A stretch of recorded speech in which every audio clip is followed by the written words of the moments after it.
Hi అండి. మేము రీసెంట్‌గా గ్రేట్ ఇండియన్ ఫెస్టివల్ సేల్‌లో అయితే రిఫ్రిజిరేటర్ తీసుకున్నాము.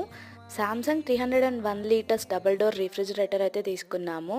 ఇది 5 in 1 convertible and twin cooling. Fridge వచ్చేసి 3 star rating and 20 years compressor warranty వచ్చింది. డబుల్ డోర్ రిఫ్రిజిరేటర్ కదా, సో పైన డోర్ అంతా వచ్చేసి ఫ్రీజర్ అనమాట. కిందంతా ఫ్రిడ్జ్ అనమాట. మనం ఎంత కూలింగ్ కావాలనేది ఈ టచ్ ప్యాడ్‌లోనే అడ్జస్ట్ చేసుకుంటాం అనమాట టెంపరేచర్ అనేది. మనకి 5 ఇన్ 1 కన్వర్టబుల్ కదా, సో మనకి పైన ఫ్రీజర్ వద్దు అనుకుంటే ఫ్రిడ్జ్ లాగా కన్వర్ట్ చేసేసుకోవచ్చు. పైన కింద కూడా ఫ్రిడ్జ్ లాగా కన్వర్ట్ అయిపోతుంది.